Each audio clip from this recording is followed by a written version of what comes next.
Bueno, ya estamos en vivo en Facebook. Pues vamos a compartir un video introductorio y ya arranca.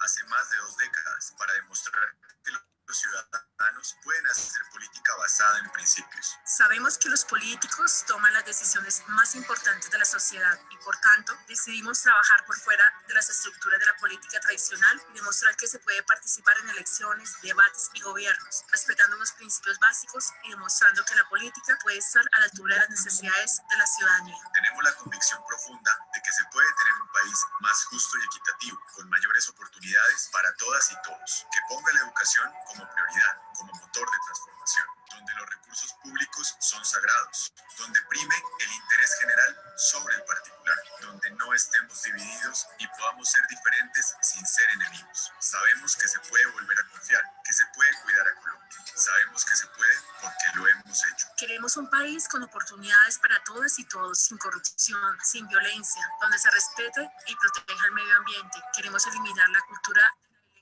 y queremos un país reconciliado. Siendo coherentes y consistentes, generamos confianza, la cual cuidamos y mantenemos gobernando y actuando de acuerdo con nuestros principios. Somos ciudadanos como tú. Creemos en el poder de las acciones para lograr los cambios y construir la ciudad y el país que nos merecemos. Se puede.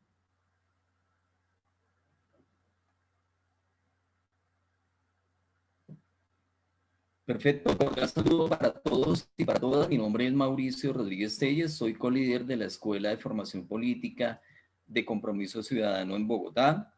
Hoy vamos a desarrollar el conversatorio La política social en lo laboral y en la seguridad social en Colombia. Tenemos 3 invitados de muy alto nivel. Hoy en la logística de este evento nos colaboran la doctora Sonia Natalie Castaño, compromisaria de la localidad Octava de Kennedy, y nuestra coordinadora de comunicaciones, Claudia Carolina Corba. Bienvenidos y bienvenidas. Sigue, Sonia. Muchas gracias, Mauricio. Muchas gracias a las personas que se están conectando hasta ahora, a nuestros invitados, a la doctora Ariana Lucía Benito Rebollo Vargas, abogada especializada en Derecho Laboral y Relaciones Industriales, magíster en Derecho Procesal Constitucional, magíster en Docencia para la Educación Superior y magíster en Gobierno, Territorio y Políticas Públicas, docente asesora. Al doctor Estefano Farné, economista, magíster en Economía de la Universidad de los Andes, profesor universitario, consultor de la OIT y del BID, entre otros, director del Observatorio del Mercado de Trabajo y de Seguridad Social de la Universidad Externado de Colombia, columnista de los periódicos El Tiempo y El Portafolio, y a la doctora Cecilia López Montaño, economista, investigadora, ministra de Agricultura, ministra de Ambiente, directora de Planeación Nacional y ex senadora de la República. Bienvenidos a este espacio de la Escuela de Formación Política. Muy agradecidos de la asistencia de ustedes y de todos los participantes que hoy nos acompañan. Perfecto, muchas gracias. En nuestro país la tasa de desempleo llegó al 10.5% en 2019, 0.8 puntos más frente al 9.7% de 2018 y continuando con su tendencia creciente desde 2015, en donde cerró en el 8.9%. Por el lado de la seguridad social pensional, los informes de la Organización Internacional del Trabajo, OIT, nos manifiestan que la cobertura de las pensiones en Colombia se ha mantenido congelada por los años en torno al 25% y que los beneficios del sistema han disminuido. Es así que, por ejemplo, el máximo valor de pensión que se calcula sobre el promedio de los montos de cotización se ha reducido progresivamente hasta llegar hoy al 80% dentro del régimen de prima media. Ahora, hoy en momentos de pandemia, la situación se ha complicado aún más debido a la crisis económica generada por la misma, menor empleabilidad y menor aporte a la seguridad social pensional, lo que compromete las pensiones futuras. Con base en lo anterior, es trascendental conocer la complejidad de los efectos de la normatividad vigente en lo referente a los temas citados, como también es importante visualizar el futuro que nos espera en los mismos. Todo esto enmarcado dentro de la política social. Seguimos con las preguntas, Natalie. Listo, para dar inicio entonces a este conversatorio, vamos a iniciar con la primera pregunta. Van dirigidas a la doctora Cecilia López y la doctora Ariana Benito. ¿Qué es la política social, el desarrollo social y cómo se conjugan? Entonces, no sé cuál de las dos quiera empezar. No, la doctora Cecilia, por favor. Gracias, por favor. Ariana. No, no faltaba. La política social se define como todas aquellas acciones que buscan mejorar la calidad de vida de la población, igualar las oportunidades, en fin, trabajar por el ser humano. Pero sobre esto quisiera... Hay ruido. Hay un micrófono abierto, sí. Sí. Claudia, ¿nos puedes colaborar silenciando los micrófonos, porfa, de las asistentes? ¿Ya? Listo, doctora Cecilia. Sobre la política social quisiera decir que históricamente, y esto es una crítica que sobre todo las mujeres economistas han hecho desde hace mucho tiempo, y es que la política social se ha considerado como una política de segundo orden, y se ha desconocido que la política económica tiene un contenido social. Pero esta subestimación de la política social, que fue muy grave cuando se creyó, y yo creo que de alguna manera en la cabeza de algunos economistas persiste la idea que lo más importante es crecer y que de eso se deriva un mejoramiento de la población. Pero yo creo que en lo que ha sucedido en los últimos 30 años es evidente que ha habido una profunda subestimación de las implicaciones de la política económica sobre la gente, que ha habido una subestimación del rol de la política social y se ha limitado a mirar solamente el tema de pobreza a través de las transferencias condicionadas.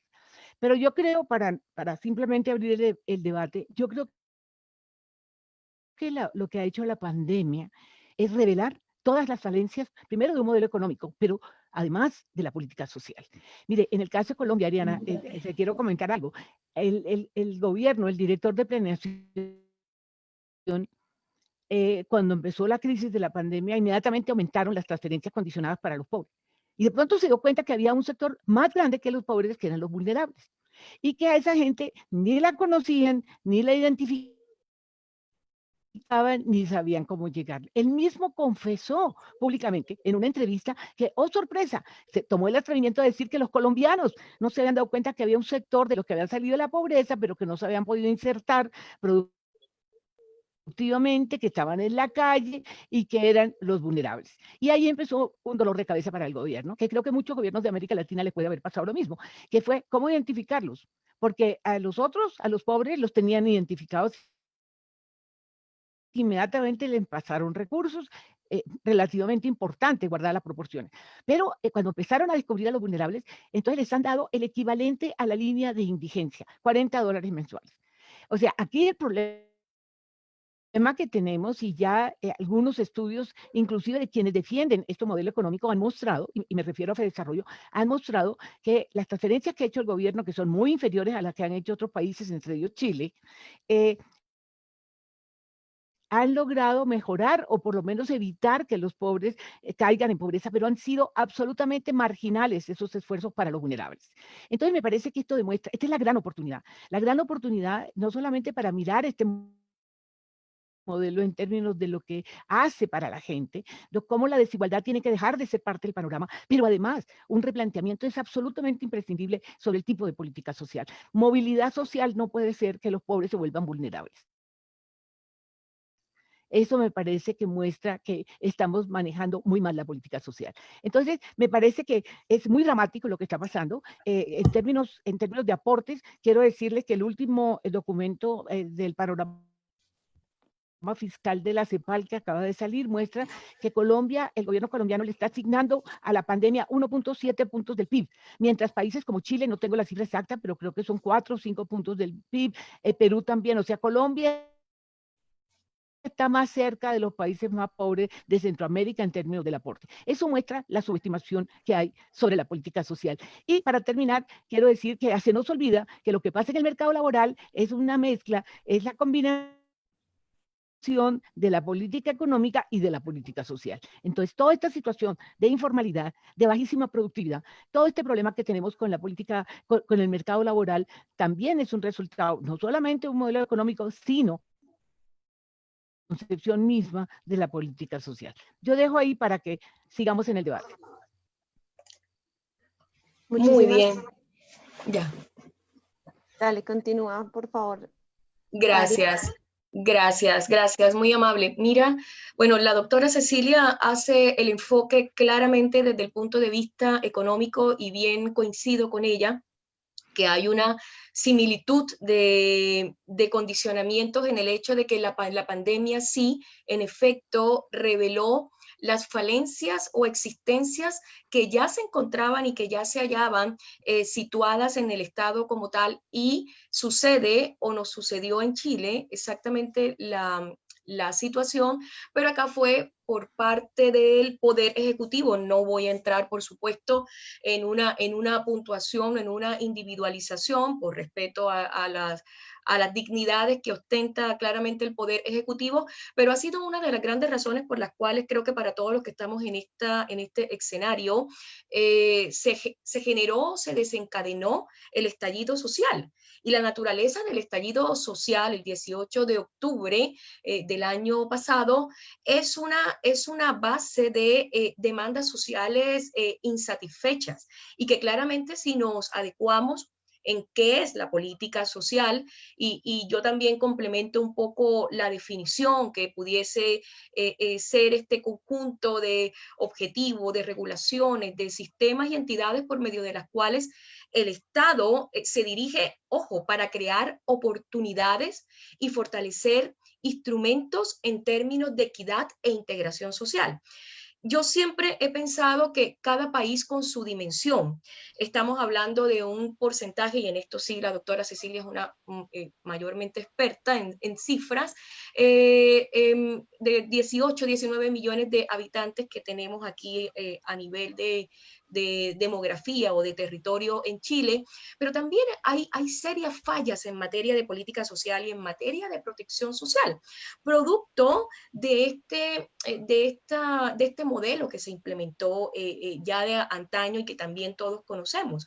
Entonces, si hacemos, por supuesto, la sinergia o la combinación entre caso Colombia y caso Chile, una política social debiese expresar esa satisfacción de aquellos servicios, de aquellas prestaciones, de la protección social en sí, y de que de tal manera exista también un sistema económico estable. Esto sí se lo dejo, por supuesto, a aquellos que saben más, sobre todo del plano de economía, que pueda garantizar esa carencia de recursos. Exactamente, nos sucedió de que no se tenía noción o no se tenía la visibilización de quienes eran vulnerables en el país como tal.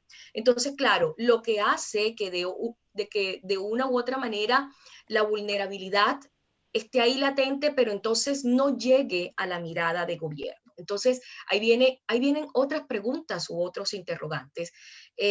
¿En qué mirada o bajo qué óptica se está administrando? Exactamente cuál es la política de gobierno o de Estado que estamos implementando.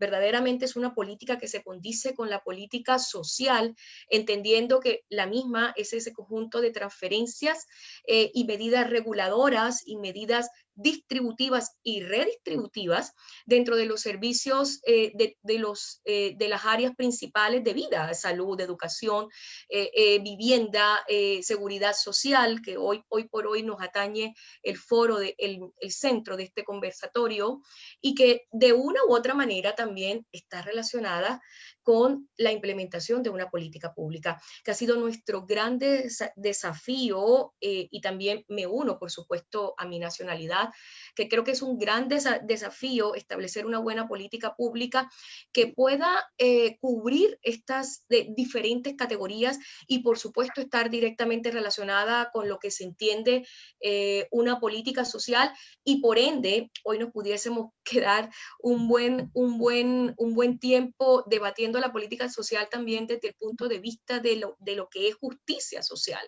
y de esos cambios sustanciales en cuanto al contexto que por supuesto apremian y que hoy por hoy es la razón primordial por la cual nos vamos a ver abocados a un plebiscito de magnitudes enormes en el plano constitucional en aproximadamente unas 4 semanas.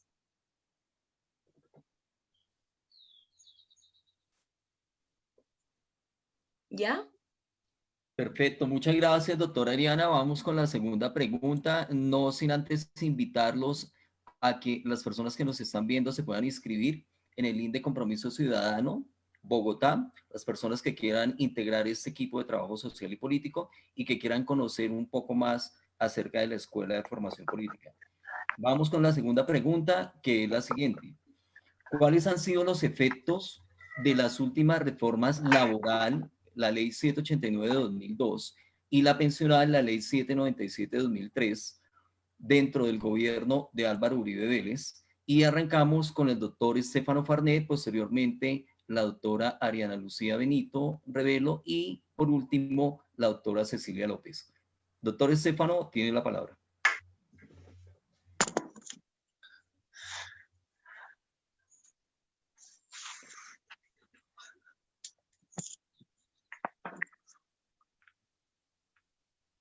Doctor Estefano. Ah, perfecto. Disculpe. Disculpe. Buenas tardes a todos. Buenas tardes.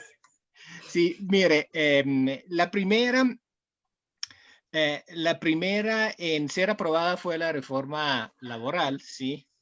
Que, decime así, tuvo 2 objetivos principales cuando el gobierno la propuso, ¿sí? Uno es que estábamos saliendo de la crisis económica de finales de los años 90 y lo que se pensaba era cómo lograr reducir un poco el costo del trabajo para que se estimulara el empleo.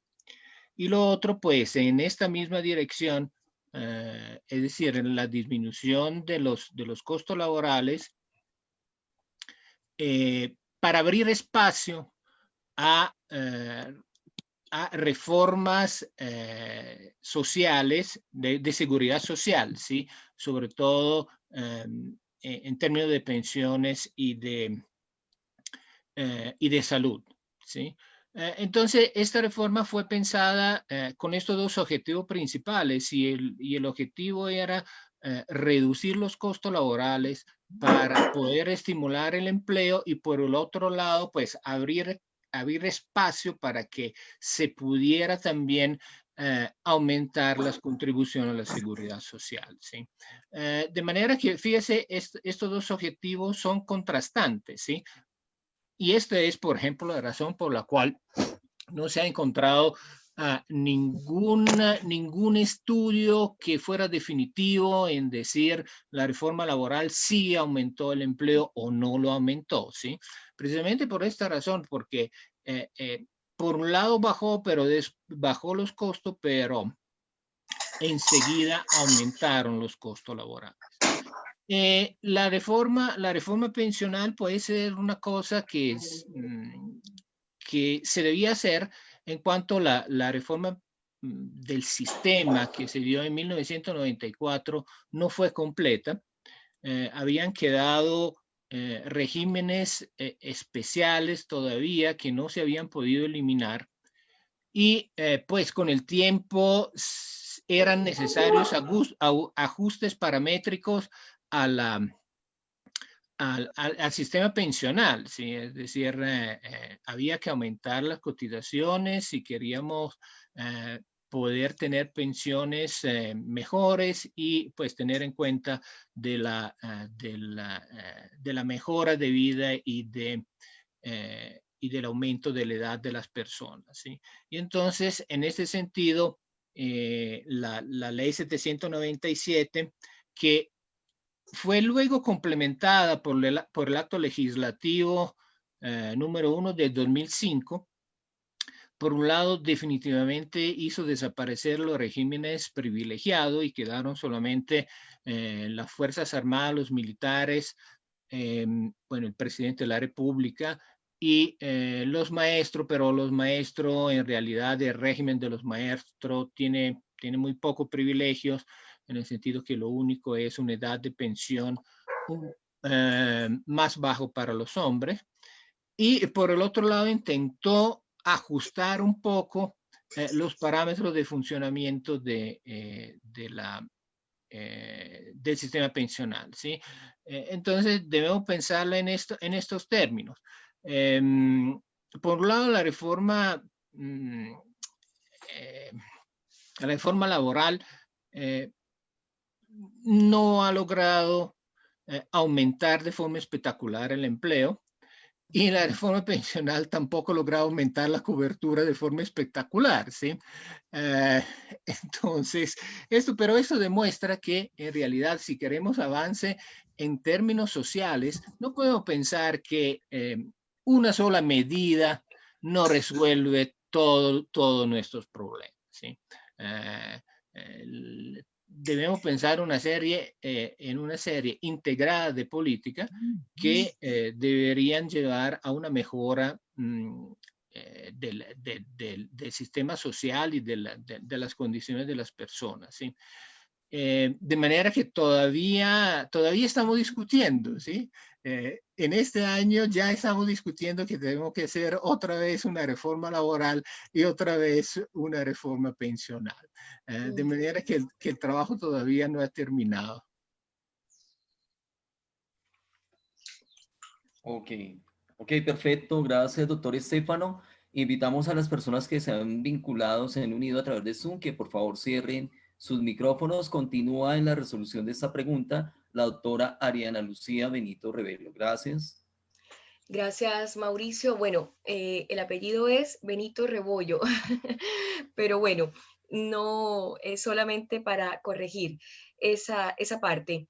Claro, a pesar, y esto también tengo que decirlo con mucha prudencia y apelando más reitero, a la experiencia de los panelistas que están en el país como tal, pero yo voy a mostrar un poco cómo yo también observo esta ley 789 del año 2002, que de una u otra manera también la voy a compatibilizar muy brevemente con estas reformas laborales que se han dado en América Latina y que también comparto el criterio que decía el doctor Estefano, en que es una materia que todavía no se le ha dado el punto final, puesto que lo más probable, así también como sucede desde intro y el exterior, nos va a tocar también hacer una reforma laboral propicio por el momento coyuntural que estamos viviendo en el país en el que resido, y por supuesto también hay lugar a una reforma de carácter pensional.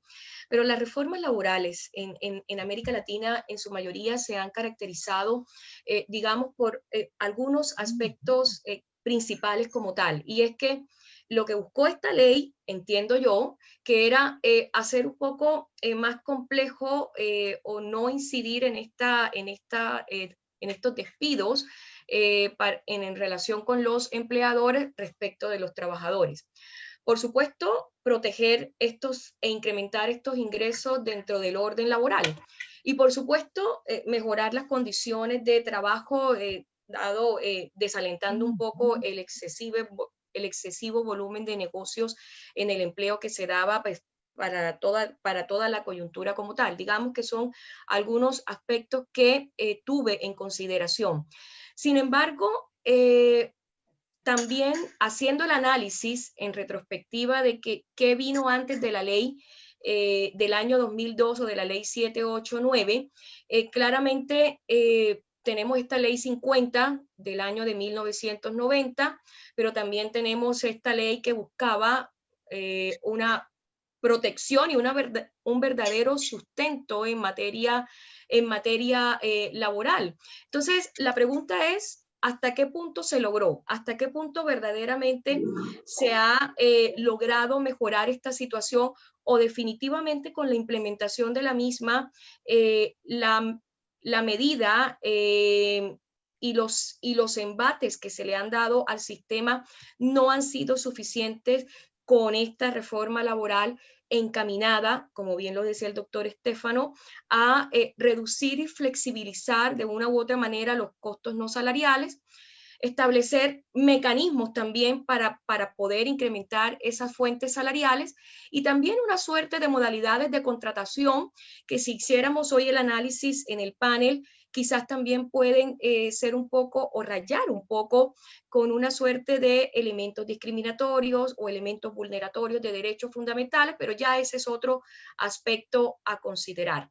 Yo entiendo que la ley 789 está dirigida a enfrentar las causas estructurales y coyunturales causantes, bien se decía, del alto desempleo del país para ese entonces. Ahora, para ese entonces y ahora, es ahí donde la pregunta daría lugar a definitivamente si esta reforma y todas las que han venido detrás han sido óptimas para contrarrestar esta política de Estado, esta política social y esta política pública, cuyo enfoque inicial, yo sé que de pronto sonará un poco altruista,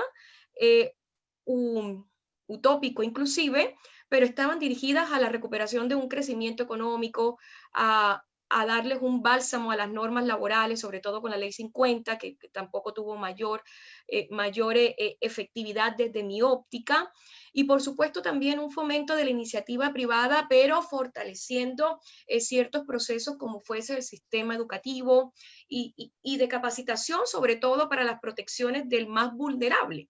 Palabra que hoy por hoy nos hace mucho sentido porque nuevamente nos traslada a ese escenario de que yo no sabía, y esto replico sin decir el autor porque es inapropiado, yo no sabía que existía tanta gente pobre en el país. Entonces, claro, todo este tipo de expresiones hacen fuerza o encuentran realmente un eco frente a esos dos elementos que tuvo la ley, que fue la protección social y que fue la flexibilización laboral. Y que de una u otra manera, en darle un poco de esa política de contención, de contener los costos del despido y a la vez también estimular la contratación, claramente, muy seguramente se pudo haber dado, pero también había que hacer, y yo creo que se hizo por supuesto, pero las realidades cambian, la necesidad de adaptar esa legislación a un mercado laboral mucho más proactivo, mucho más reactivo, porque aquí tenemos las dos versiones, y por supuesto también mirar que esto tiene una trazabilidad que cambia, que varía con el tiempo, que esto no es estático, que por el contrario es dinámico. Entonces, ahí es donde estimo yo que la implementación de las leyes o que la proyección de las leyes debe ser un poco más flexible, sobre todo previendo momentos de recesión económica y de todos estos impases o inconvenientes que, reitero, o desempleo o pandemia, que creo que los economistas son mucho más ágiles en esta temática. Perfecto, muchas gracias, doctora Rebollo, muy amable. Invitamos Gracias, a todos Mauricio. los asistentes a que hagan sus preguntas vía Zoom y vía Facebook Live. Seguimos, doctora Cecilia, por favor, gracias. Bueno, yo más que referirme a las normas, que creo que ustedes, Estefano y Ariana, las conocen mucho mejor, yo quisiera mostrar los resultados. Antes de la pandemia, en el caso de Colombia, ya teníamos una situación laboral muy preocupante, más grave que el promedio de América Latina. Y teníamos unos problemas en el sistema de protección social serísimos. O sea, unas coberturas de pensión más parecidas a los índices que tienen países con menos desarrollo en América Latina, como Centroamérica, muy lejos de los índices del Cono Sur. y una posibilidad de la población trabajando en términos de la capacidad de formar una pensión. 30% el máximo que habíamos alcanzado, y así entra la pandemia. Y entra la pandemia, ¿y qué tenemos hoy? Tenemos el peor golpe en términos del mercado laboral de América Latina, porque no solamente tenemos una tasa de desempleo del 20%, que puede ser más, porque les voy a dar una cifra. La proporción de mujeres en edad de trabajar que son inactivas, ¿sí?, en Colombia ha aumentado en un 50%, es de un 50%. O sea, aquí ha habido una salida masiva de mujeres del mercado laboral por todo el peso del cuidado, por su vulnerabilidad en el mercado laboral. En todo caso, las mujeres y los jóvenes tienen un costo altísimo en términos del empleo. Entonces, esto lo que demuestra es que no hemos logrado entender qué pasa con el mercado laboral. Muchas de estas normas, que entre otras cosas, yo diría que los colombianos tienen la mala suerte de que durante este periodo tan difícil, donde la parte más sensible es el mercado laboral, que eso se traduce en carencia de ingresos, en una reducción inmensa de la demanda interna, que en ese momento hemos contado con unas personas en el Ministerio de Trabajo que no conocen el tema. Yo en eso sí soy menos tímida, mi querida Ariana, ya pasé por tantas cosas que me puedo dar el lujo de decir lo que sea, ¿sí? Y la verdad es que yo nunca había visto un par de ministros de trabajo tan ineptos. En el caso del actual, me parece que él es muy buena persona, muy querido, pero no tiene idea. Y en el caso de Alicia Arango, es que no tenía ni idea y además era muy atrevida con las cosas que decía. Entonces me parece que este pobre mercado laboral colombiano tiene la desgracia de que en semejante crisis, con semejante problema, tenemos un par de personas que son incapaces de entender lo que está pasando. Y en el fondo sigue predominando una idea terriblemente grave, que Estefano lo planteó muy bien cuando se hizo la famosa reforma de bajarle los costos laborales, la idea de que el trabajo es un costo.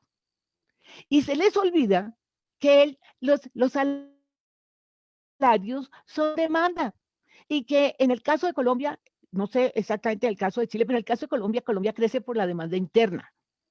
Y esa demanda interna necesita que se le pague a la gente. Ahora, todos los otros problemas que hay en términos de la baja productividad. Una cosa muy interesante que vi en un último estudio de desarrollo que salió a raíz de sus 50 años, una cosa que me pareció muy, muy interesante es que por fin reconoce que los empresarios han hecho muy poco para aumentar la productividad total de los factores, pero siempre se la cargan a los trabajadores. Entonces, lo que yo quiero decir es que mientras aquí no se tome en serio, yo creo que es un problema de América Latina. América Latina pasó de la informalidad en que nunca entendimos muy bien cómo era, a la vulnerabilidad y al hecho de que hoy el grueso de la población que trabaja la hace por fuera de lo que son las normas. Y además no se conoce, no se profundiza en esa interrelación de la política social con la política económica. La política económica finalmente lleva a que ciertos sectores funcionen o no funcionen, generen dinámica. Y nosotros, por ejemplo, hemos descuidado sectores que son intensivos en mano de obra. Se paró la industrialización. No solamente se paró la industrialización, sino que el sector agropecuario intensivo en mano de obra ha perdido total capacidad de reacción. Y a eso se le suma que por el lado de la política social, sí, aumentamos las coberturas. ¿Y qué hicieron las transferencias condicionadas? Aumentaron la demanda de educación y salud. ¿Se mejoró la oferta? ¿Cómo está la oferta en salud y educación para las poblaciones pobres? Eso se traduce en la capacidad que tiene la mano de obra. Entonces, ese desajuste entre la demanda de mano de obra y la oferta de mano de obra no ha tenido el análisis serio que este país, y me imagino que muchos países de América Latina necesitan. Entonces, mientras ese contexto esté tan enredado, cualquier norma que hagan, además de la manera improvisada como le está haciendo este gobierno. ¿Dónde están las cifras? Estefano, tú que manejas también las cifras y que siempre sales con análisis muy propios y muy interesantes. Estefano, ¿dónde están las cifras? Explíqueme que todos esos decretos de verdad tienen un respaldo en términos de números de que van a contribuir a mejorar la situación. Aquí no hay una cifra, aquí no hay un dato. Y mientras eso no se haga partiendo de una situación tan crítica, me parece supremamente irresponsable. Porque además no hay debate, porque no tenemos congreso. Un congreso virtual que no funciona. Y un gobierno que tiene toda la autoridad para sacar decretos que por fortuna la Corte saque les tumba un día sí y otro día también. Entonces me parece que creo que de esta coyuntura tan dolorosa que estamos pasando, yo creo que sí se puede venir una visión por fin desde el lado de la oferta y desde el lado de la demanda, que nos haga entender qué es lo que nos pasa con el mercado laboral. Lo dejo ahí entonces. Gracias. Perfecto, muchas gracias, doctora Cecilia. Sigue Sonia con la tercera pregunta, por favor. Gracias, Mauricio. Bueno, como sabemos, en el marco de esta pandemia, el gobierno ha decretado varios decretos, valga la redundancia, y en especial quisiéramos pues hablar del 558 del 2020, que fue declarado inexequible por la Corte Constitucional, pero que ustedes saben se refería a la disminución del porcentaje del aporte pensional durante 2 meses y el traslado de los pensionados del RAIS al régimen de prima media, y el decreto 1174, que hablaba sobre pues digamos, la crítica sobre el piso de la protección social, que pues ustedes tendrán sus aportes y sus críticas. La pregunta va en el sentido de, ¿aportan o aportaron estos documentos a mejorar las condiciones laborales y de seguridad social pensional en Colombia?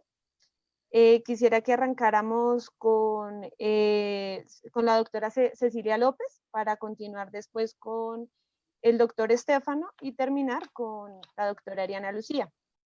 Doctora Cecilia, por favor. Yo preferiría que Estefano arrancara porque él sabe más que yo de estos decretos, pero bueno. Sí, Estefano, me gustaría tirarte la pelota, pero sí hay una cosa que me parece inaceptable. Llamar piso de protección social, cuando el piso de protección social del que estamos hablando es otra cosa. El piso de protección social es ese mínimo de recursos que tiene que recibir la gente que en estas circunstancias más que nunca necesita asegurar sus derechos básicos. Si estos son países que tienen una constitución que dice que somos estados de derecho, aquí ninguno ha dicho que no es un estado de derecho. Entonces se necesita que, dada esta profunda desigualdad, que somos la región más desigual del mundo, y eso se ha vuelto parte del panorama, ya eso no nos importa, nos lo cuelgan y no importa, y Colombia compite con Brasil a ver cuál se lleva la primacía de esta cosa tan vergonzosa, pero la compartimos con Chile, por ejemplo, donde te cuento que en una pregunta que hice a Ariana sobre el gobierno de Bachelet, dije, pero por Dios, si ustedes que han hecho tanto por los pobres en Chile, que ustedes, ¿por qué tienen este problema tan serio? Y me dio la respuesta perfecta. Se me fue el nombre, pero te lo voy a decir. Un asesor que fue secretario de la CEPAL y un asesor de Michelle Bachelet, que es buen amigo mío, me dijo, mira, Cecilia, muy simple. Le dimos mucho a los pobres, pero le dimos más a los ricos. Eso es exactamente lo que hace América Latina. Sí, totalmente de acuerdo. Sí, le damos a los pobres, pero mientras le demos más a los ricos, la desigualdad se puede empeorar. Entonces me parece un atrevimiento llamar piso de protección social el hecho de que simplemente le están dando la posibilidad a la gente que gana menos del salario mínimo que cotice. Eso en el fondo, bueno, me parece bien que todo el mundo haga algún aporte, pero si no puede construir una pensión de la que manda la Constitución, que tiene que ser un salario mínimo, las personas que tienen una jornada laboral completa, ¿qué van a hacer estas personas? Ahí hay algo que no me cuadra. Sí, me parece bien que cotice, pero esto debería estar apoyado totalmente por un apoyo del gobierno, por ¿dónde está? O sea, sí, o llámenlo como es, esto no se llama piso de protección social, esto es ampliar los BEPS, en donde se le da un subsidio del 20% para que terminen con alguna cosa. ¿Sí? Pero eso es muy poquito, pero llámenlo así y no tengan el atrevimiento de llamar esto un piso de protección social. Creo que esto le da recursos al gobierno, ¿sí? Que los necesita. Sí, algo le llegará a la gente mejor que no tenga nada, pero que eso sea algo que garantice que nuestra vejez, que está en un 60 y pico, casi 70% desprotegida, vaya a tener una vida digna al final de su etapa productiva, eso es un discurso absolutamente falso. Gracias. Bueno, entonces voy yo. Sí, sí. Vas tú. Mire, el decreto 558, como bien dijeron, sí se declaró inconstitucional, de manera que pues yo creo que la discusión se acaba aquí, ¿sí? Y no sé, de pronto sí sería interesante preguntarle a la gente, pero de forma de verdad independiente, ¿sí? Sin las presiones que, por ejemplo, pueden tener los trabajadores asalariados de contestar a su propio patrono, si es que sí estarían de acuerdo en no pagar cotización a la seguridad social por 2 meses y luego trabajar 2 meses más. A mí me parece que esto sería una cosa como para preguntarle. Está claro que no cotizar 2 meses es muy malo para la pensión, más aún si es que no se le reconocen las semanas en el futuro. Pero yo creo que de pronto sería bueno escuchar qué es lo que dice la gente, ¿sí? Si es que está dispuesta a hacer esta transacción en el tiempo. Y lo otro que contenía el decreto 558 era el traslado de las pensiones en retiro programado en los fondos cuando se encontraban muy cerca de agotar recursos para tener una pensión de salario mínimo, ¿sí? Esto es un problema estructural que tiene el régimen de ahorro individual. Los fondos, entre otras cosas, se opusieron. Esa es una cosa que hay que resolver de otra forma y de forma estructural. Yo creo que la sentencia de la Corte Constitucional precisamente lo que dijo fue esto, ¿sí? Ahora, el decreto de piso mínimo. Yo creo que se pueden decir muchas cosas. La primera, hay 8.500.000, no, unos 9 millones de personas que no están cotizando a seguridad social. Entonces la pregunta es, bueno, ¿qué hacemos? Yo creo que esto fue lo que motivó bueno, antes la ley del plan de desarrollo y luego el decreto, ¿sí? Que es un poco la pregunta que nos hacemos lo que trabajamos seguridad social hace años.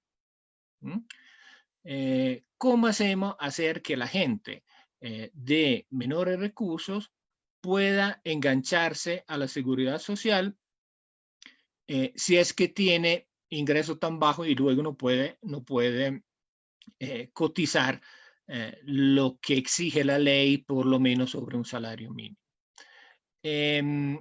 Dicho esto, yo creo que el decreto fue mal enfocado, en el sentido de que el verdadero problema que tenemos de las personas que no están afiliadas a Seguridad Social son los cuentapropios y no los trabajadores asalariados, que pueden trabajar menos y trabajar menos horas o menos días y recibir un salario inferior al mínimo. ¿Sí? Aproximadamente 90% de los cuentapropios en Colombia no cotizan a pensiones. Y su salario promedio ronda el 75% del salario mínimo. Evidentemente hay gente que sí gana más y otra que gana menos, ¿sí? Pero aquí nos encontramos en un problema muy complicado, pero sobre todo en el caso de los trabajadores por cuenta propia. De manera que yo creo que salió mal enfocado. Yo creo que si debíamos darle a un colectivo de personas que se quedaban por fuera de la seguridad social, antes debíamos darlos, debían pensar en los trabajadores por cuenta propia. Pero dicho esto, la verdad es que el decreto no inventa nada. Todo ya existe. Todo ya existe. La gente de menor recurso está afiliada al régimen subsidiado de salud. Si quiere, se puede afiliar a los BEPS y si quiere también afiliándose a los BEPS va a tener un seguro que cubre algunos eventos y riesgos laborales. De manera que esto ya existía. Ahora, el tema es que con este decreto se hace obligatorio. Se hace obligatorio y hay que interconectar bien estas tres cosas entre sí. Pero de por sí, decimos así, la estructura del piso ya existía. La otra cosa que me parece importante para decir es que yo no sé cómo va a funcionar. Yo tengo serias dudas que esta cosa pueda funcionar. Disculpe, déjame devolverme, ¿sí? Es que actualmente en Colombia existe la posibilidad de cotizar, por lo menos parcialmente, sobre menos que el salario mínimo. Es la cotización por semana, ¿sí? Lo que pasa es que el plan de desarrollo eliminó esta posibilidad. Y entonces, también una de las razones que se aportaron fue que, habiéndose eliminado la cotización por semana, que permitía a algunos trabajadores poder cotizar menos que el salario mínimo, pues deberíamos como cubrir este vacío, ¿sí? Pero ahora sí, yo dudo seriamente que el piso mínimo pueda funcionar. Primera cosa, no es que si yo me afilio al piso tengo derecho a salud. Es exactamente el contrario. Es por tener salud subsidiada que yo puedo ser contratado a través del piso. Y la otra cosa es cómo va a funcionar una cosa de este estilo. Por ejemplo, el trabajador, si tiene varios empleadores que le pagan menos, cada uno menos que el salario mínimo, le debe avisar que la suma da más que un salario mínimo. Ahora, hay trabajadores muy responsables, pero hay gente que también se le olvida esto. Sí, se le olvida que puede ser muy posible, ¿no? Que entre otras cosas no han hecho la cuenta bien. Entonces, esta cosa cómo va a funcionar, entonces, al fin. Si es que el trabajador no avisa al empleador que sí gana más que un salario mínimo. Y la otra cosa es, ¿cómo brincamos de un sistema subsidiado a un sistema contributivo en la medida que los trabajadores ganan más o menos de un salario mínimo? Es decir, si ya es un complique pasar de por sí de uno a otro. Supongo que un mes uno siempre ha cotizado, siempre ha ganado menos que un salario mínimo, pero un mes tuvo la suerte de ganar un salario mínimo, entonces se tiene que pasar al régimen contributivo. Y si el mes siguiente ya no gana como un salario mínimo, se tiene que devolver al régimen subsidiado. Yo lo veo muy, muy complicado. Es decir, en la medida que, es decir, con todas las trabas que hay para pasar de un régimen a otro, las demoras, los errores, eso se va a volver muy complicado.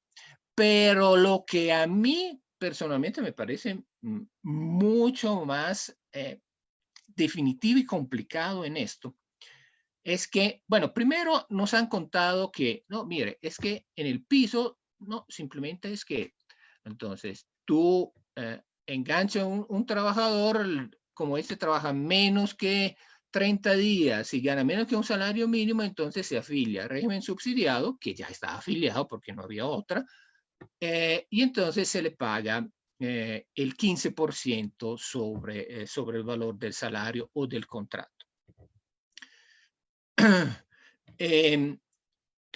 Sin embargo, nadie ha dicho que, pero un momentico, es que todo lo que viene detrás, por ejemplo, a estos trabajadores hay que pagarle las primas. A estos trabajadores hay que pagarle los uniformes trimestrales. A estos trabajadores hay que pagarle la cesantía. Pero en el decreto no hay rastro de esto. Lo cual, entre otras cosas, actualmente los empresarios lo que están pagando por pensiones y salud. Es decir, los empresarios no están pagando salud de sus trabajadores, ¿sí? Sino están pagando solamente pensiones el 12% y riesgos laborales que más o menos es 2 puntos porcentuales. Es decir, ahora los trabajadores, los empresarios formales cotizan el 14% o menos. El PIDO dice que deben cotizar 15%. Pero lo que a mi manera de ver se hace aún más complicado es que genera discriminación que yo no sé cómo se va a resolver y que sospecho mucho que si va a la Corte Constitucional van a equiparar los dos regímenes existentes. Le quiero hacer un ejemplo. Yo trabajo en una empresa y gano un salario mínimo. Entonces, esta empresa me afilia en el régimen contributivo y todo está bien. Tengo un amigo que trabaja en la misma empresa, pero trabaja de medio tiempo y le pagan menos de un salario mínimo. Él se afilia al piso. Ahora, supongamos que los dos caemos de una escala y los dos nos fracturamos un brazo. Yo voy a tener todos los derechos de quien tiene una cobertura por riesgos laborales, mientras mi colega va a tener una indemnización mucho menor. La pregunta es, ¿por qué? ¿Acaso esto es culpa del trabajador? Anteriormente, cuando el sistema que existía era voluntario, pues uno decía, no, pues este es voluntario, entonces pues tú aceptaste esto. Pero ahora ya no es voluntario, es obligatorio. ¿Qué culpa tiene el trabajador para recibir una indemnización o una protección en riesgos laborales inferiores a la de que está en el régimen contributivo? Yo no le veo ninguna razón para ello. Y a mí me huele que frente a un examen de constitucionalidad, esto se va a decir que no, los dos deben tener los mismos derechos, que debe ser así, porque no es culpa del trabajador si es que lo han enganchado bajo estos regímenes. Así como, fíjese, no es culpa del trabajador si es que las cosas andan mal. A raíz del COVID-19, las empresas no tienen ganancia, más bien tienen pérdida. Esto no es una excusa para no pagar las prestaciones a los trabajadores. De manera que, y hay otra cosa, quien está en el régimen subsidiado prácticamente tiene el mismo paquete de servicios de quien está en el régimen contributivo, excepto por las prestaciones económicas. Es decir, si una mujer es contratada por piso de protección y queda embarazada, no tiene derecho a la licencia de maternidad. Ese es un problema discriminatorio muy grave. ¿Cómo vamos a resolver? Moraleja. Yo creo que lo mejor que nos pueda pasar, y que sobre todo le pueda pasar a este gobierno, es que la Corte Constitucional declare inconstitucional el artículo del plan de desarrollo y con esto que se caiga también este decreto. Mauricio, ¿puedo decir algo? Claro que sí. Esto muestra el grado de improvisación, Estefano.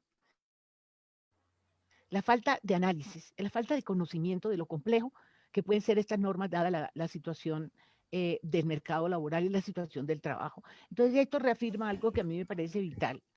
El país necesita ser más serio en sus normas laborales y en sus normas de protección social. Sí, totalmente de acuerdo.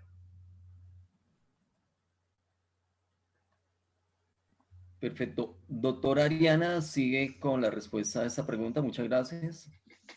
Gracias, Mauricio. Bueno, el doctor Estefano, la verdad, casi que fue muy preciso y muy diciente, sobre todo frente a lo que pretendía o pretendió en su momento, no solamente el decreto 558, o sea, todo este sistema de normas, llamémoslo conjunto de normas, que de una u otra manera, en el caso puntual del decreto, por lo que conozco, tampoco creo que me precedió el doctor Estéfano y lo hizo con lujo, establecer o adoptar estas medidas dentro del sistema general de pensiones y que buscando, si uno visualiza la naturaleza del mismo o el objeto, una mayor liquidez a los empleadores, a los trabajadores, a todo este conglomerado de actores, pero que en la práctica, cuando yo lo observo y verdaderamente protege a los pensionados bajo las diferentes modalidades que también operan acá en Chile. Recuerden ustedes que Colombia tiene un sistema dúplica de Chile en esta materia. Entonces, claro, viene a mí este enfoque propio de mi experticia, que es hasta qué punto vulneramos o discriminamos. Y por eso se me hace preciso un poco complementar de los dos exponentes anteriores.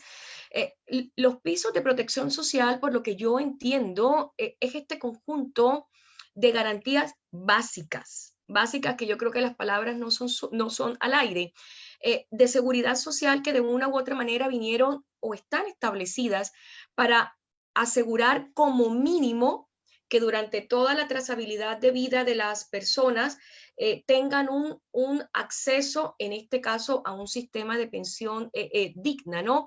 Y por supuesto deviene todo el acceso efectivo de bienes y servicios que se pueden establecer respecto de cualquier institucionalidad.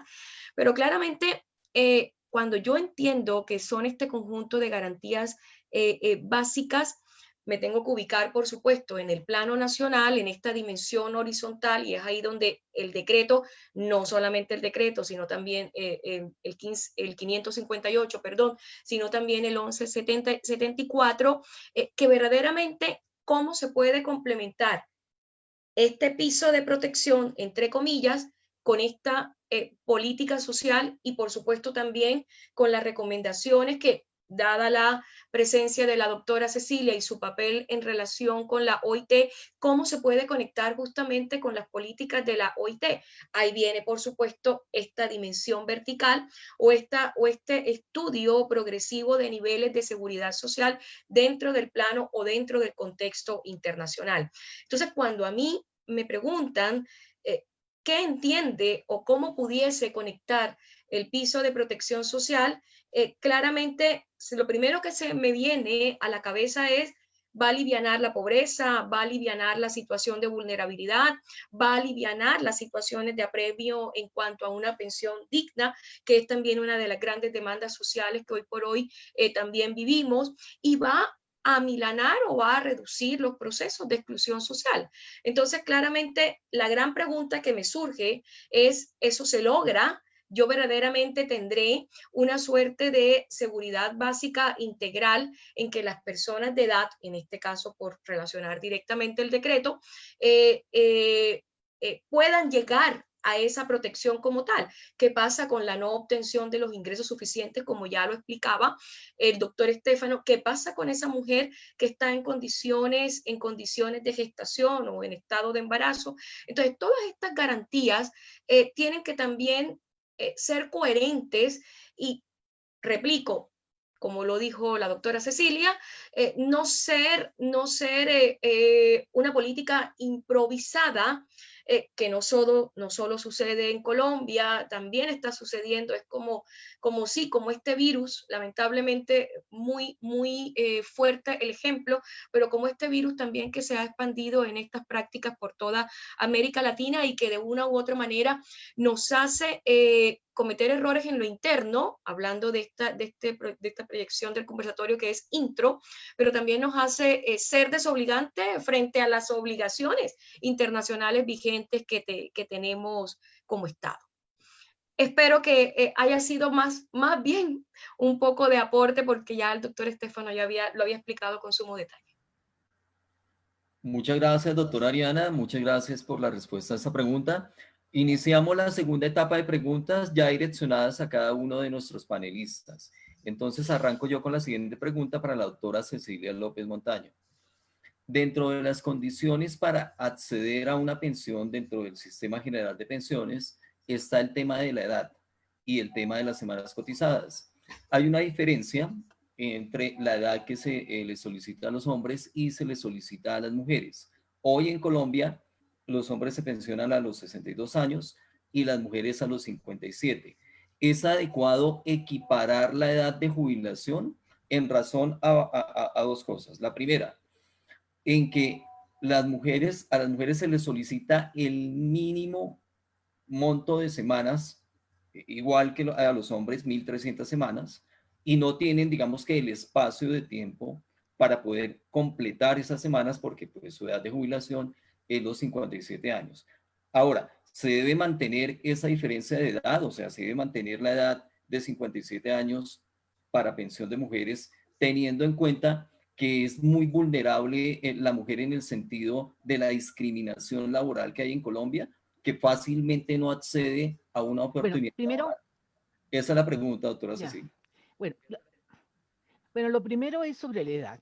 Es decir, dada la expectativa de vida, dado lo que ha crecido la expectativa de vida en nuestros países, el debate de la edad es impostergable y además hay que tomar decisiones que en el fondo son de largo plazo y que no afectan a la gente que está en este momento relativamente cercana a armar una pensión, y es un proceso que debe empezar en algún momento y debe ser un proceso en el tiempo y que excluye a toda la gente que se puede ver perjudicada y que es más bien un mensaje para una población joven. Eso es como la teoría. En segundo lugar, la diferencia entre hombres y mujeres. La situación laboral de la mujer es un drama, porque además es mucho más compleja de lo que aparece por toda la situación del cuidado, el peso del cuidado remunerado, no remunerado, que nadie le valora, que ya sabemos que vale en los países en que se ha medido. Desafortunadamente creo que en Chile no sé si está la cifra, pero en Colombia sacamos la ley y en muchos otros países se ha medido. El peso de ese trabajo no remunerado, que nadie le valora, es entre el 15 y el 20% del PIB, mucho más que cualquier otra actividad productiva. Y eso lo están haciendo las mujeres y eso es una carga que le limita muchas cosas. Le limita su entrada al mercado laboral, le limita su autonomía, ¿sí? Le limita la posibilidad de tener una pensión, de tal manera que mientras esa carga no se distribuya entre el Estado y el mercado, ahí la mujer está en unas condiciones muy desventajadas. Eso es cierto. Es decir, en ese sentido, esa es una consideración que debe pesar. En segundo lugar, ese salir antes, y siendo que ella vive más, porque la expectativa de vida de las mujeres es mayor que la de los hombres, la pone también en una condición muy difícil, porque encima que tiene salarios inferiores, tiene menor periodo para armar una pensión. Pero me parece que uno no puede salir simplemente a hacer una recomendación sin que se toque el tema central, que es este trabajo no remunerado de las mujeres, que no de seguir siendo una carga solo en las mujeres, que tiene que ser asumido por el Estado y por el mercado. Esa es mi gran pelea en la vida, que espero no morirme sin que yo vea que esto pasa, que se reconozca que esto es una actividad tan productiva y tan fundamental para la vida y que no tiene por qué cargarla solo las mujeres, y que ponga a las mujeres y a los hombres en un plan similar fuera de todos los problemas de discriminación. Entonces, el tema de la edad, de la diferencia de edad, es mucho más complejo y no se puede tomar una decisión si antes no se resuelven temas tan críticos como el hecho de que sigue siendo la responsable de ese cuidado no remunerado que aporta tanto a la vida de la gente. Muy bien. Muchas gracias, doctora Cecilia. Sigue Sonia, por favor. Sí, claro que sí. Quisiera abrirle el micrófono a Luz Estela, una compromisaria de la localidad de Teusaquillo que ha formulado algunas preguntas. No sé si está ahí con la posibilidad de abrir el micrófono, Luz Estela. Bueno, voy a leer la pregunta que ella formuló acá en el chat de Zoom. La pregunta de ella es, bueno, tiene varias preguntas, pero voy a leer la primera, que dice: ¿qué estrategias son recomendadas para disminuir la tasa de desempleo en medio de la pandemia?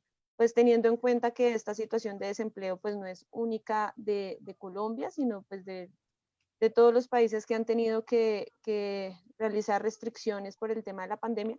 ¿Cuáles serían esos caminos para poder reactivar el empleo en el país?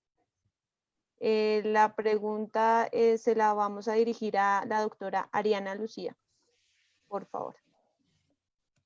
Ya, bueno, ¿qué estrategias? La verdad, pregunta bien compleja porque claramente, por el contrario, la existencia pandémica lo que hizo de una u otra manera fue recrudecer las crisis y de una u otra manera también generar estos espacios negativos. Mira, yo lo voy a situar desde mi experticia es no en improvisar en un establecimiento de una adecuada política de gobierno. Lo que sucedió acá en Chile, y digo de gobierno porque también derivó con una tardía política de salud pública, y que claramente esto fue lo que de una u otra manera, al tomar medidas tardías, fue lo que focalizó o recrudeció, digamos, la ausencia o la reducción o el desaparecimiento de los empleos como tal. Yo creo que una buena estrategia en el caso puntual de Chile sería alejarse un poco de la política económica tan centralizada que existe hoy por hoy, que dé mayor impulso de desarrollo a la regionalización y un tanto más autonomía. En razón de ello, darle mayor espacio a una descentralización que aparentemente en la teoría existe, pero en la práctica no es así, pues todo está concentrado en la capital. Entonces eso dificulta estas promociones o impulso a nivel laboral. Lo veo desde ese aspecto de política de Estado o de gobierno, en este caso puntual. Eso va a redireccionar, por supuesto, en una mirada más visible de regiones, de necesidades, y va a plantear, por supuesto, una mejor destinación de recursos que no esté tan condicionada desde lo central. Ese ha sido el principal problema de Chile como tal. La centralización, bien lo decía la doctora Cecilia, esta tesis de que le dimos a los pobres a través de subsidios y se pudiese pensar en un momento dado que hay mucha oportunidad en esta materia, pero no es así en la práctica. ¿Por qué razón? Porque se le dio más, hay una concentración de poder y se le dio más a los ricos. Hace un tiempo, y disculpen que no recuerdo el nombre de la revista, pero el 1.7 millones de personas, o el 1.7 millones de personas en Chile estaban en una situación precaria o en unas condiciones de vulnerabilidad. Y el 1% de este país también recauda la riqueza. No es cualquier tipo de riqueza, reitero, los que saben de economía entiendo que pudiesen profundizar más en ese tema. Entonces yo creo que una de las estrategias que yo pudiese plantear es un redireccionamiento de una política de gobierno más focalizada a nivel regional, que visibilizara las necesidades puntuales y que de una u otra manera pudiese llegar a satisfacer esta precariedad. Por supuesto, también tenemos programas de emprendimiento que son los que de una u otra manera pudiesen también salvaguardar un poco. Ustedes recuerden que la economía de este país en lo puntual es una economía de carácter doméstico o de carácter local, que tampoco dista a la economía que se predica en Colombia y en otras latitudes de América Latina, por supuesto, y que de una u otra manera también no podemos obviar el impacto que recientemente acaeciese producido por el estallido social, que no fue menor. Esa sería como la visual que yo plantearía para un impulso, pero todo viene del epicentro, y lamentablemente teniendo el epicentro que es el gobierno central, por ser un poco más precisa, es muy difícil que se pueda visibilizar las necesidades descentralizadas en el plano regional o en el plano de las ciudades, en el caso de Colombia, ¿no? Muchas gracias, doctora Ariana. Bueno, vamos con la pregunta para el doctor Estefano. La pregunta es la siguiente. En el mundo, 30 países asumieron en un momento el sistema de pensiones privado. De esos 30 países, el 60%, es decir, 18, han reversado y han vuelto al régimen público. ¿En Colombia es adecuado tomar esa medida? Sí, no, ¿y por qué, doctor Estefano? Ni. Y te cuento el por qué. Yo creo, bueno, lo que hay que hacer es reformar tanto el régimen de colpensiones como el régimen de los fondos de pensiones, ¿sí? Entonces los dos deben ser reformados. A grandes rasgos, y en otra ocasión podemos entrar más en los detalles, lo que tenemos en el régimen de colpensiones es que los subsidios del Estado son muy altos, y en el régimen de ahorro individual las pensiones son muy bajas. Entonces, aquí debemos hacer algo en los dos regímenes. Ahora, mi opinión muy personal es que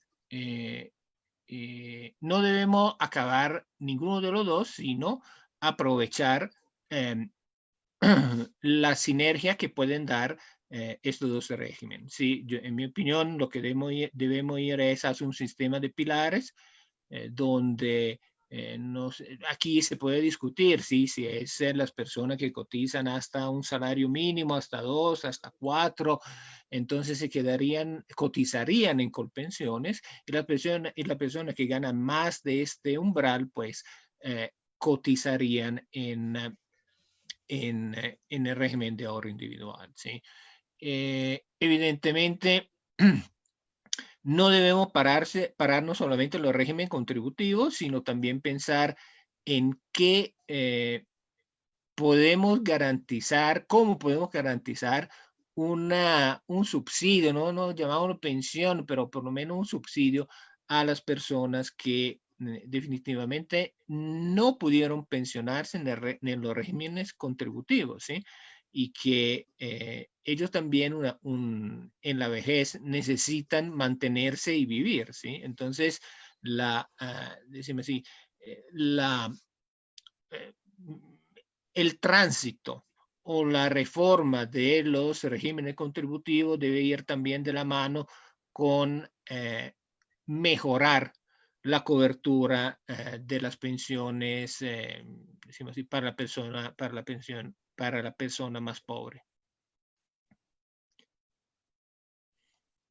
Gracias, doctor Estefano. Sigue, Sonia, por favor. Sí, leeré otra pregunta que está acá en el chat, dirigida en esta oportunidad a la doctora Cecilia. Pregunta María Castro, ¿cómo evitar que se hagan propuestas y populismo político en época de elecciones con este tema tan sensible, y cómo poder lograr que en el marco de las elecciones estos temas sean abordados con la seriedad que se merece? Seguramente en las próximas elecciones el boom será la reactivación económica, el empleo, y cómo evitar que se den cifras al aire sobre el empleo que va a generar el gobierno que gane. Wow. Yo creo que en eso los centros de pensamiento tienen mucho, Yo creo que los centros de pensamiento tienen mucho que aportar. Aquí está pasando una cosa que es válida para este tema tan fundamental del empleo, pero en general es válido para para lo que está sucediendo en el país, donde la polarización es tan absurda. También en el tema del empleo uno tiene posiciones absolutamente irreconciliables y alguien tiene que servir, y además se están haciendo debates que no se oyen. Es decir, todos los debates que hacen los sindicatos es entre los sindicatos. Algunos logramos colarnos, ¿o no, Estefano, en esos debates?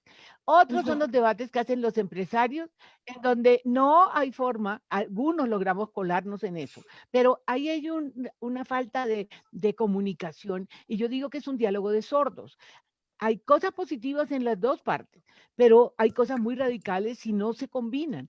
Ahí creo que las universidades, los centros de pensamiento, tienen la obligación de trabajar fuertemente y tener cifras muy sólidas y divulgarlas, de manera que a los políticos no les quede más remedio que decir las cosas como son, y que podamos salir nosotros a través de nuestras columnas, a través de seminarios, ahora que es tan fácil hacer seminarios porque no le cuestan un peso a nadie, entonces no nos cuesta sino el tiempo de todos los que armaron, presentamos, etcétera.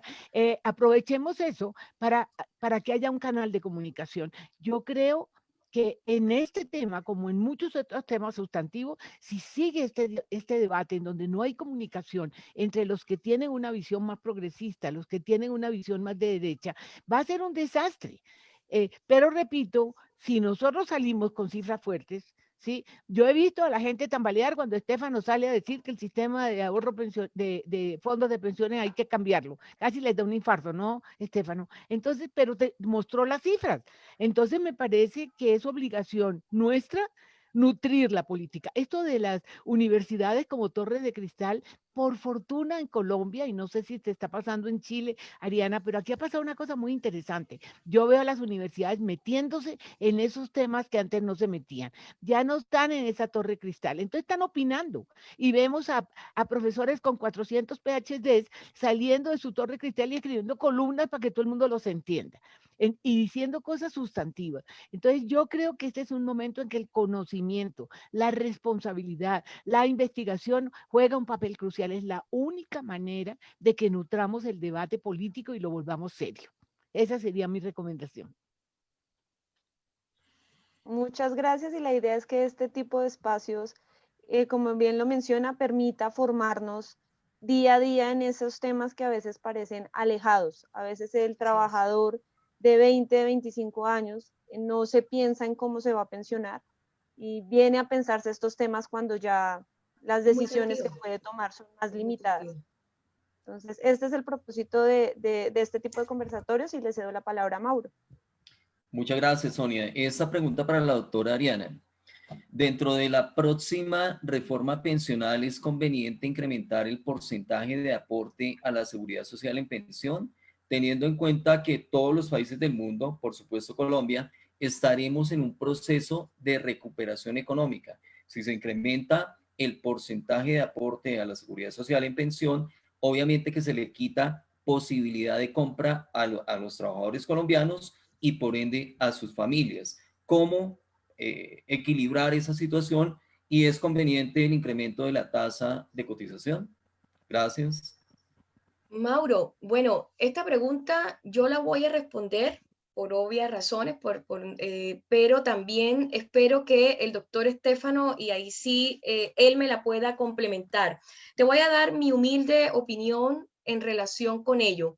Yo considero que en este momento no es prudente, pues la razón es obvia. La doctora Cecilia lo decía, estamos en un momento de polarización, y en este país más aún, a donde creo que cualquier palabra que pueda llevar a aumento o cualquier noción que pueda llevar a un desnivel o a una desmejora implícita, porque esto tú bien lo has comentado, va a generar un espacio de reducción dentro de este concepto de canasta familiar o dentro de este concepto de superación económica para este núcleo familiar mínimo.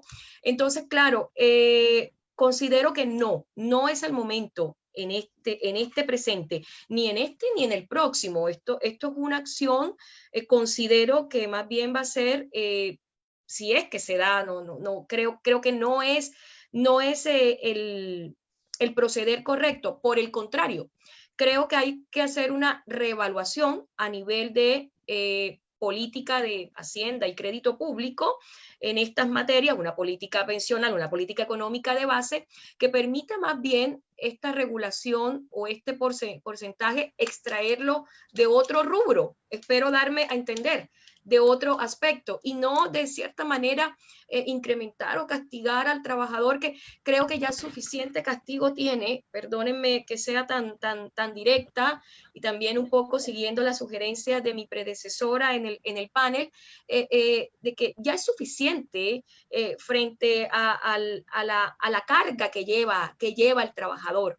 Bien lo comentaba la moderadora, de que no sabe. En lo particular, yo ni siquiera sé si yo pueda también alcanzar a pensionarme, sobre todo en Colombia. Desde que salí del país he estado cotizando. Entonces, claro, es una carga que es endilgada al trabajador. Entonces, ¿qué pasa con la otra parte, con el empleador, con el empresario, con ese rubro que creo que pudiese redireccionarse a través, y ahí sí aplico un poco la tesis desde el plano constitucional que opera mucho en Chile, que es muy bien usada, la tesis del principio de subsidiariedad? Bueno, ya que somos tan amables y nos encanta delegarle a los particulares inclusive el funcionamiento de un rol que es propio estatal, que es el manejo de las pensiones. Acá se llaman administradoras de fondos de pensiones, pero acá son de naturaleza privada. Pues también pudiésemos, en virtud de esta premisa de reactivación económica, que con toda seguridad se se tiene que dar producto de este episodio pandémico, realmente creo que por ahí pudiese redireccionarse, pero no un aumento de cotización. Yo creo que ya el que está es suficiente, pero ojo, también lo digo con mucho respeto referente a las posturas económicas. Acá, por ejemplo, fue un consenso de ley de demanda social, disculpen que vuelva nuevamente al mismo concepto del inicio, que se diera la posibilidad de retirar el 10% de la pensión, como una medida de activación de emergencia. Pero vuelvo y reitero al mismo punto. Yo estoy retirando dinero que es mío, que me pertenece, producto de un esfuerzo de cotización. No es que el Estado me lo está dando. Entonces, son medidas de reactivación que a veces para el común de las personas son de difícil comprensión, y claramente hubo una suerte de resabio al principio frente a esta postura que se diera con iniciativa parlamentaria. Al final el Ejecutivo terminó cediendo. Recuerden que Chile en lo puntual tiene dentro de su contexto, menciono a un profesor de la Universidad de Chile, Fernando Atria, entre los quórum deliberativos, pero que son cerrojos y metacerrojos, en un sentido de que el presidente veta las leyes. Entonces, claro, se desestima todo el trabajo del Congreso y se tuvo un cierto temor. Afortunadamente no sucedió, pero se tuvo un cierto temor que se fuera a dar un veto en esta materia. Si se hubiese dado, yo creo que, por favor, hubiéramos estado en un segundo estallido social, y que realmente ni pensarlo. Entonces, toda esta suerte de situaciones, más la polarización, más lo que lamentablemente va a dejar a consecuencia la pandemia, por ninguna manera considero que eso pudiese ser una opción. Pero como digo, prefiero delegar un poco esta última respuesta en el doctor Estéfano, que creo que él puede sustentarla, sobre todo desde el punto de vista del conocimiento del régimen pensional en Colombia. Así es, doctora Ariana. Entonces trasladamos la pregunta al doctor Estéfano y por supuesto seguidamente a la doctora Cecilia si desea complementar la respuesta. Hago una ampliación un poquito más puntual con respecto al tema. Recordar que en el aporte pensional contribuye tanto el empleador como el empleado, y la mayor parte la tiene el empleador, aportando el 75% del aporte pensional. Doctor Estéfano. Bueno, el aporte pensional hay que aumentarlo. El tema es cuándo lo hacemos y sobre todo cuánto. Yo creo que el aporte pensional no es una política, no es una medida idónea en este momento. Y también creo que debe ser gradual, es decir, yo creo que no debemos pensar, no sé, como la reforma pensional que se estuvo, no sé si se estuvo tramitando o cómo terminó en Chile, que quiere aumentar en 6 puntos porcentuales los aportes a pensiones, ¿sí? Si no podemos pensar en aporte, una cosa gradual de menor entidad, ¿sí? Pero hay que hacerlo, no hay nada que hacer, ¿sí? El momento no es lo mejor, pero entonces podemos utilizar otra variable, ¿sí? Como aumentar la edad de jubilación u obligar a la gente que cotice más tiempo. Y un mañana, en la medida que salimos de la pandemia, que la economía se vuelve más productiva, esto quiere decir que la gente tiene más dinero y puede cotizar más a la seguridad social. Es inevitable que debemos aumentar las cotizaciones en pensiones. Gracias, Yo quisiera agregar algo. Algo que estamos viendo en América Latina y que yo creo que es el reconocimiento de que somos una sociedad profundamente desigual, es la importancia de las regiones, de la parte no contributiva, de la parte subsidiada, de la parte del apoyo al sistema pensional. Colombia en eso es un desastre. La cobertura que tenemos de apoyo del Estado a las personas en edad a los adultos mayores todavía tiene una cobertura muy reducida. Pero la verdad es que inclusive Chile, si no estoy mal, ha tenido que reforzar el sistema con unos aportes directos del Estado. Entonces me parece que eso es una tendencia que habría que mirar. Yo estoy de acuerdo, todos los parámetros del sistema de pensiones hay que ajustarlos. El problema es cuándo y cómo, y todos son procesos que deben ser analizados muy seriamente. Pero en el caso de pensiones, el aporte solidario es absolutamente fundamental, que es más o menos el aporte del Estado. Yo estoy convencida de algo que no nos está pasando. ¿Quién es el que tiene que hacer el esfuerzo máximo en esta crisis? El Estado. ¿Por qué? Porque es el único que puede recuperar después de estos recursos con impuestos, ¿sí? Impuestos pagar a todos y que ojalá se hagan de una manera distinta a como lo hace América Latina, que no es, los sistemas no son suficientemente progresivos. Pero yo sí creo que estos aportes del Estado al sistema pensional, una vez que logremos que esta situación muestre un norte un poco menos dramático, van a tener que aumentar en países como Colombia, donde todavía son muy pocos con respecto a las demandas que tiene una población en donde casi que más de 2/3 partes, más del 65% de las personas en edad mayor no tienen acceso a una pensión. Gracias, doctora Cecilia. Bueno, cerramos tal vez con la última pregunta. Si Sonia Natalie nos tiene una última pregunta para cerrar este conversatorio. Gracias. Sí, tenía una última pregunta, esta es elaborada por mí.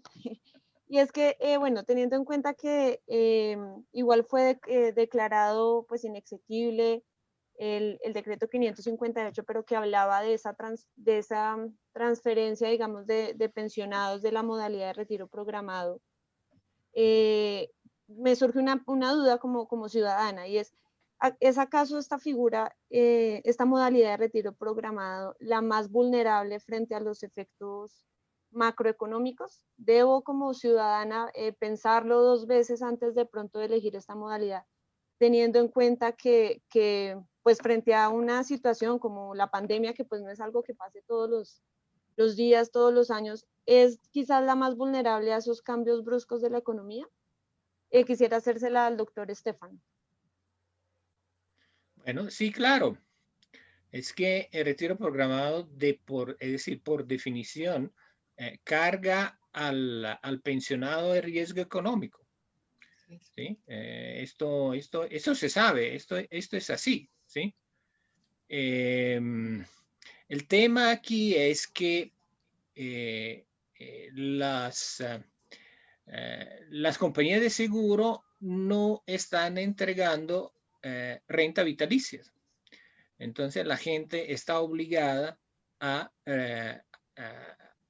a dirigirse a forma de mesada pensionales que son el retiro programado, ¿sí?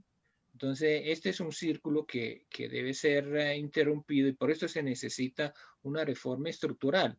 Ahora, el retiro programado puede tener sus ventajas, ¿sí? En el sentido de que las mesadas pensionales son mayores al empezar en los primeros años de jubilación y luego en los últimos se vuelven más chiquitas, ¿sí? Entonces, por ejemplo, para una persona que tiene una expectativa de vida no muy alentadora, el retiro programado puede ser una buena solución. Por ejemplo, si las personas que saben que sufren de un cáncer muy difícil y se van a pensionar, probablemente para ellos el retiro programado es la mejor fórmula de mesada pensional. Perfecto, muchas gracias, doctor Estefano. No sé si tenga la doctora Cecilia y la doctora Ariana algún comentario más sobre esta última pregunta. Bueno, permiso, doctora Cecilia. Ya, gracias, muy amable. En Chile hay el sistema de renta vitalicia y que también está nuevamente sujeto al llamado por parte del Poder Legislativo. Otra vez se está gestando una segunda porción u oportunidad de que también se pueda dar otro segundo de retiro del 10% y que también se pueda dar lugar al retiro de los excedentes bajo aquellos que están amparados bajo este sistema de renta vitalicia. También hay una particularidad porque el sistema de pensiones acá, reitero, yo creería, conociendo un poco cuál ha sido el desenlace acá, también pudiese avisorar si no se toman las medidas óptimas en Colombia, y es de que acá la carga pensional o la cotización previsional, como bien lo explicabas tú, Mauro, en Colombia es bastante benévola. Acá es a cargo del trabajador, o sea, hay una suerte, y replico un poco ello, de carga asumida y propia de costal que lleva el trabajador y que definitivamente sabemos la consecuencia de que si no llega a estar afiliado a un fondo de pensiones, acá son fondos privados, su naturaleza es privada, que es lo cuestionable en el fondo. Entonces, eso quería solamente como, no sé si aumentar la edad de pensión, porque también, por ejemplo, la trazabilidad que tienen las administradoras de fondos de pensiones es que uno va a vivir 101 años. Pudiésemos tener, sí, una vida muy longeva, y muy dotados de salud y vitalidad, pero no sé si al punto de 101 años. Entonces yo también creo que aumentar la edad, no sé, reitero, es solamente una humilde apreciación, no sé si sea de verdad una solución. Aplico la lógica, uno simplemente cuando se pensiona quiere gozar de ese fruto, y no por el contrario. Aquí hay pensiones que oscilan entre los 150 y 200.000 pesos chilenos, que si hacemos un aproximado son 750.000 pesos, dada la coyuntura en este momento que ha subido un poco el dólar también. Entonces, aquí en Chile, uno de los países más caros, y la doctora Cecilia lo puede mirar desde la parte económica, no alcanza, es casi que, y por eso en el fondo esa insatisfacción social son pensiones míseras. Entonces, ese es solamente como dejo como que un llamado, por supuesto la puerta abierta, y a conversarlo en otro foro o en otro momento. Gracias, doctora Ariana. Doctora Cecilia.